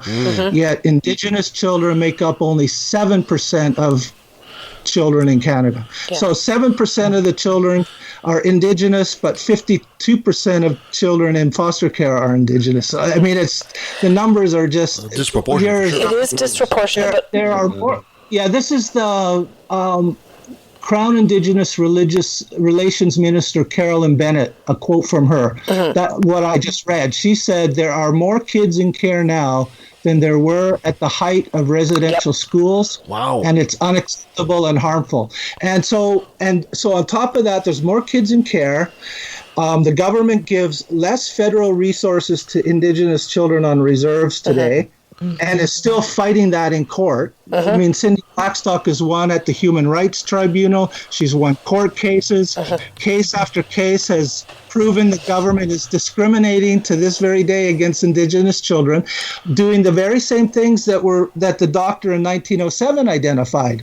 Lack of funding means less food, less health care, lack of education. Children died then. Children are dying now. Children are being taken away from their families. Instead of, it's kind of like, I mean, I think you got to start there to stop this from happening. It unfortunately comes down to money. Back in 1907, the church. This happened because of lack of funding. So you take a family that's in crisis, and instead of taking their child away or children away, sometimes multiple children, sometimes 5 kids are taken away at once. Instead of doing that, you provide enough services in their community to heal that family and keep them together in the long, I mean, that's the way you have to do it. That's the only thing that's going to stop this. But now this cycle is continuing as we speak today. It does continue, but and they're not healing the addiction side of it, which is necessitating the removal of. But the resistance also comes from the right side of politics, right? There's so much resistance about it, just like insight, just like anything else. Oh, you're just enabling them, or you're just saying, even though we have multiple studies and examples of how this enforcing the social safety net and making it stronger actually benefits society as a whole, and is cheaper. And it's cheaper. That's the thing. It's the money thing, because how much money goes into this foster care program? Yes. Instead of funneling that money to those families to help them provide for these children better instead. And beyond that, when that child in that system is so traumatized that their life falls apart. Now they're, as an adult, interacting with the police system, the health system. It's causing, they go to jail where it costs, 10 times more to support that person in jail than if you provided community support. You know what I mean? Like it's insane. The money would be saved. I mean, here in Port Alberni, there's actually a program. I mean, it needs to be adopted across the country, but again, it comes down to money, and it's run by Indigenous people, and it's a healing center. Where a person, let's say a mother or father, they're trying to recover from addiction. What this program does is bring the entire family, the parents and the children, together to live for however long the program lasts in this setting where their addiction is treated through, a number of ways, but the basic idea is to return their cultural identity to them, to heal the whole person. I mean, and it's an amazing program, but it's so limited to how many people can take part in it. And it's that kind of approach that I think has to deal with it. You can't just deal with the person's addiction issue on its own because of all the other issues around it. This intergenerational trauma, the loss of identity, et cetera, et cetera. It's, so I mean, that's what makes me so mad and sad is that this is still happening today, and we know what the answers are. But back in 1907, we ignored it. The government ignored it. The society ignored it ever since. And so that's the thing. We gotta. It's opening the wallet and getting the government to do that. I'm assuming addiction therapy they're doing is science-based, because I know there's a lot of addiction therapy out there that's very religious-based. Oh, no, this is all, it's not religion at all. The only sense of religion that might come in it would be their own indigenous, spiritualism. That kind of thing. I'm well aware, having worked on the insight issue and drug addiction and all that. I'm aware of the pitfalls and the different approaches. In the States, it's a big thing. I mean, it's even when we talk to Dr. Del Rey, and they have the what's it called, the project for the secular therapists project they have down there. So you can find a therapist that's not gonna Jesus you to death.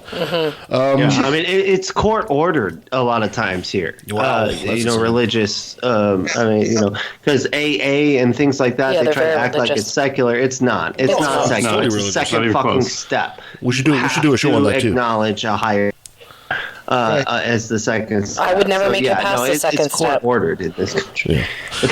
I have here the final report of the Truth and Reconciliation Commission that was published in 2015. They outlined several undeniable quote, undeniable conclusions about the system. There's 6 of them. First, the federal government failed to set clear goals and standards for education at the residential schools. Second, the curriculum at residential schools was essentially an elementary curriculum, which reflected a belief that indigenous people were intellectually inferior. Third, the government did not develop or implement a policy regarding teacher qualification. This is why you had priests and nuns, which were vastly underqualified for teaching anything. Fourth, the teaching staff was, in general, like I said, underqualified, overworked, and poorly paid. Fifth, the curriculum, which emphasized the 4 R's, which is ridiculous, is because it's reading, writing, arithmetic, and religion, was not only basic, but also largely irrelevant to the students' needs, experiences, or interests. No shit.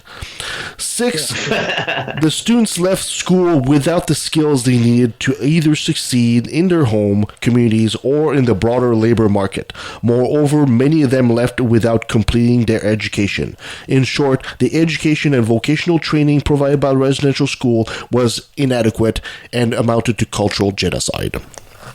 Yeah, I mean that you can sum all that up in one word. That's one phrase. It's often heard about the original intention behind the residential schools. That the first Prime Minister, John A. Macdonald, he quoted someone else saying it, but the purpose of these schools wasn't to educate Indigenous kids. It was to kill the Indian in the child. Yes. That's the phrase that they used.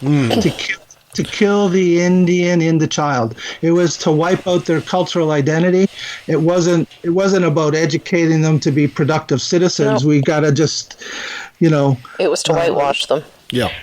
And to add to that, I feel like it also does this thing where once they're out of the school, it gives the society at large sort of credence, I guess, to say, well, yeah, there is something wrong with you. You are intellectually disabled because how did you not come out of that a model Canadian citizen? You got more attention than I ever got as a white Canadian in school. You should be better. And then it perpetuates these sort of racist assumptions, and it's just it's a mess. It's still reflected in many people today. They'll basically say all these reservations are getting all this money. What the hell they're doing with it? They're just wasting it. No, that's not the case. No, not at all. Yeah, that's a good point, because I mean that attitude, like now there's some effort to recognize some of these problems, but you still hear this attitude of the general public who aren't really educated on any of this stuff. Condemning and criticizing and Indigenous people for getting handouts or getting this or that for free or not paying taxes, when half the time it's not even true. I mean, Indigenous people still pay taxes. It's just this racist attitude still exists. I mean, it's widespread. I mean, it's still there, and that's a big part of the fight too. I think one way we can do as members of society when we hear these things, because we hear this, and let's face it, it's really anecdotal evidence at best, and we know the anecdotal evidence is shit. So when you hear this from somebody say, "Yeah, I heard such and such, pays no taxes because he's Native or something, or his First Nations," say, "Well, really, where did you get that?" Question their source. Did you really research this, or do you just hear this out of the blue, out of the water cooler, in the corner there? Try to make people realize that what they're hearing, their anecdotes, is really not the reality of the situation. I think that would help go a long way towards reparations towards the society. Always ask them to explain themselves. Yeah. Where did you get this information? Why are you saying this? What is this and why? And then they fall apart, or they start to realize. Because it's always like, but I really respect Joe, man. He's on top of it. Yeah. And he knows what he's talking, because that tends to be what it is. It's like you have a close personal relationship with a person that gives you bad information. But but you really love that person or whatever. And so it's like, but how do you know that he knows? Yeah, exactly. And that's that goes a long way. Perry, thank you so much for being with us on the show today. I really, really appreciate your expertise and your work there. If people want to find out more about what you do there with religious child abuse news, where can they find you? Oh, well, that's a Twitter account I have called Religious Child Abuse News. And what I do is I simply, it's connected to a blog I kept for 4 years of called Religious Child Abuse on Blogspot. Mm-hmm. So what I did was for a 4-year period, any news article I found on the internet, I just copied the whole thing and put it on a blog as an archive, because what I was finding out was that I'd read this horrific story of some child abuse in a religious institution of some sort, and then later I tried to find that article again and it'd be disappeared behind a paywall or whatever, right? And I wanted to sort of illustrate the fact that people that, say religion is a good force in society. I was trying to show the opposite side. I mean, story after story from one church to another around the world,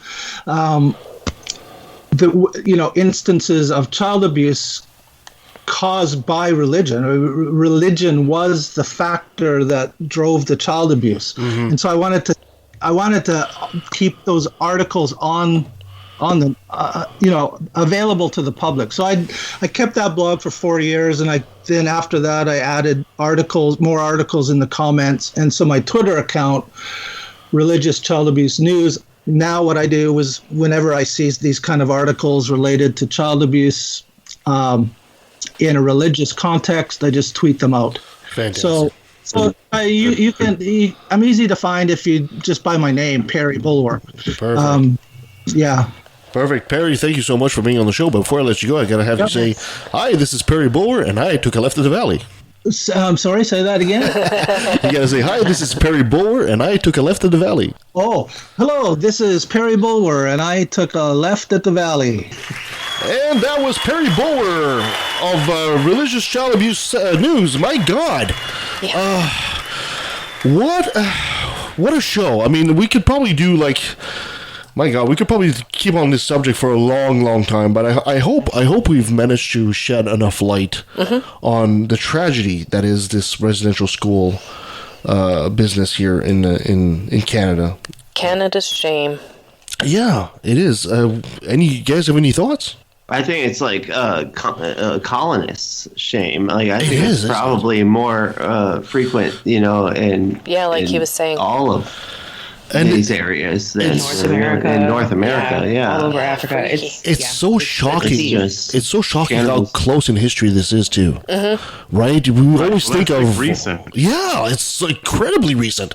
We always think, it's way back in history. During the beaver tail days, and but yet I have friends whose parents were in residential school. Yeah, so it's not that far back. Yeah. It's really, really close. You could have friends. The last one closed in '96. That's when I was in high school. Me too. I graduated in 1996, so I could have had friends but not here in BC. That they were closed, I think, and it's much earlier. But still, this story makes me so angry. Mm-hmm. I mean, we get angry at the government and all that, and so some people are really angry out there, and they start to topple, statues and stuff like that. Mm-hmm. But what makes me even angrier is the role of the church in there. Mm-hmm. And if there was anything that actually made us sure that we're doing the right thing by speaking out against religion, it's these kind of stories. I've actually signed a petition, a Change.org petition, for getting the church to apologize. Oh God, yeah, something. Yeah, I mean, once again, as I said, that's the bare and on Canadian soil. Mean anything? Yeah, just come over here. I'm not a fan of apologies. I'm a fan of actions. Yeah, I don't want you to apologize. I want you to do something different. I agree. But you think the folks that are so big on always telling you how they're the moral authority would love opportunities to show how they're moral. Yes. Yes. All the good works the good works the church supposedly do. Well, this is your chance. Yeah. You fucked up real bad. This is your chance to lead by example. Yep. And you won't do it. So don't give me that. But in the Catholic Church, they're sitting on golden thrones. Yes. They have money to throw into this. They do. I remember seeing a number. They said they estimated the Catholic Church was worth something like $80 billion. Crazy. Their land and all they own. Isn't that less than the Mormons? I think it is. I don't know. I think the Mormons have the most. Yeah, the Mormons spent a lot of money buying GameStop stock, and they made quite a bit of money. I'm serious. The Mormons are big into Bitcoin. That's crazy. See, the apology would be admission that their religion hasn't always been perfectly moral. Yes. And like, but going back and they have to maintain, and this is why, you get into so many issues, and this is why I think Matt Dillahunty brings up like slavery so often, is because it shows that they weren't always moral. Like, they were always writing stuff, and it's like, this is supposed to be a morality that is timeless. Yeah. God, the God of the universe that put us on this planet, gave us these magical words and everything, and it's always the most moral conclusions to come to, no matter what time in existence it is, and they always have to perpetuate that narrative. And so I think that is why they are so terrified of ever admitting that they made mistakes. But even though that's the they're funny humans, thing is, and they're all about flawed humans being the thing, but they just they won't ever put that together. The thing is, but that's the thing. Redemption story. They love the redemption story. Why can't they be a participant in the redemption story? That's the thing. I mean, admitting fault. They always go on how humans are flawed and all that. But if you were to apologize, you would show that you were flawed. By not apologizing, you're just showing how evil it actually is. And how much they know probably that they've contributed to all sorts of harm around the world. And if they set this precedent, they have to do it everywhere. Literally just going to be sitting there apologizing constantly forever. Yeah. But you're also talking about the Pope would never stop traveling over paperwork to these people that will save them a boatload of money and time. Make this right. And allows them, because, like, for example, with the children in Kamloops, they aren't actually going to exhume these bodies. They're going to stay where they are because they're already on their ancestral land. So they're not going to. So we'll never actually know who they are. We're not going to be able to test. We're not. Well, it's because it would also cost a lot of money to do that. You have to well, they're not going to. They would, if this was not on ancestral land, they would absolutely be taking those children and returning them to their family. But they're not, because they don't need to. They're already on their ancestral land. Yeah, but still. But they could donate it. Like Catholic Church certainly could. Oh, absolutely. They got, $80 billion. They just need to get the records out there. So if they would just turn those records over, we could figure out who those 215 children are without having to dig up their bodies. Yeah, but apparently the records are so badly kept that they could only identify maybe 50 of them. So that's what the church is saying. But 50 is better than 0. Yeah, I agree. Yeah. Well, and I think that there is probably record of the rest of those children, and what Perry was saying, where you take the records and you compare them to who came home and who didn't, and you're going to be able to figure out who those children are. But without those records, we can't do that. And so if they would just do that, that would be a huge step in helping these families heal. But they're not going to, because it means admitting fault. So much pain. Yeah. And imagine as a community, as a group, as a person, understanding that your death isn't even worth being recorded. Yes. Right? That's insane. Sick. Oh, Jesus Christ, you're making me cry tears here, Nikki. Sorry. No, but you're right. You're absolutely right. It's true. All this is going on today. Yeah. I've been wiping my eyes all day here. Oh God, it's disgusting. But I'm glad we've talked about this. Yes. Thank you so much, guys, for being on the show today, and thank you for listening. Thank you. I want to thank Nikki and Ben for being our guests, of course, along with Perry Boer. Really appreciate you guys having me on the show, and thank you to, of course, my co-hosts Sabrina and Brent. And I guess you can follow us at leftofthevalley.ca. You can find us on Twitter, on Facebook at LATV Podcast. You can send us an email at leftadvalley@outlook.com. Support our work on Patreon by becoming a patron, and you get an revised version of the show. Unedited, no commercials, no nothing. Patreon/LATV. What else am I missing here? Check us out on the live panel. Yes, Unapologetics. Hello. We do a live panel every Wednesday. So far, we're doing it at 11:30 p.m. Eastern Standard Time. And we do go for about an hour and a half and just hang out and watch clips. And it's much more jovial than this episode. Yeah, today was a very serious. We'll go back to our normal crazy selves next week. With an X panel stream. Yes, unapologetics with YouTube an X. gets a little screwy on and you. YouTube will autocorrect you. You must say no. Search for unapologetics with an X instead. Yeah, that's it. Yeah. Coming up, right? We kind of and you can watch the live stream where we react to crazy Christian videos, which is always fun. Great fun. Yeah. Coming up next week, we'll have Thomas Brooks of the Holy Kool-Aid. Yay. Westbrook, sorry. Westbrook. Yeah, sorry. Westbrook. No, you're good. Okay, that doesn't sound right.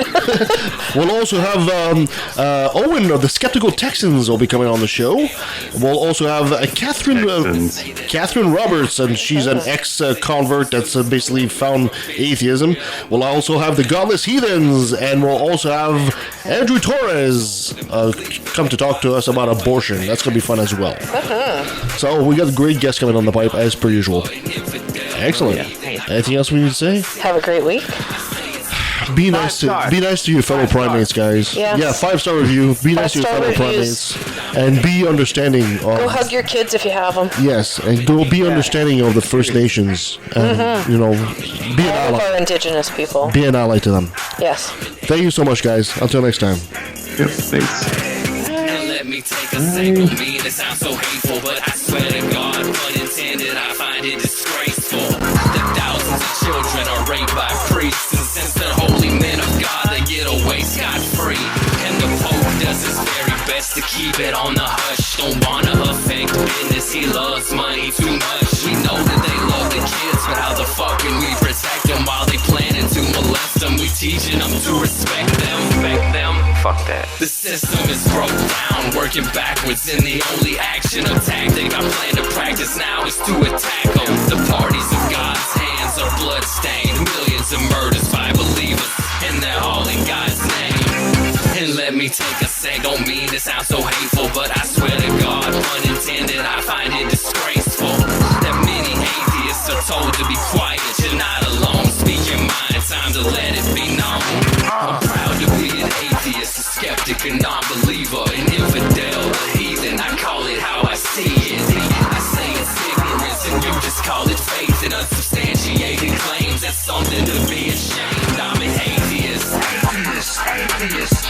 I'm an atheist.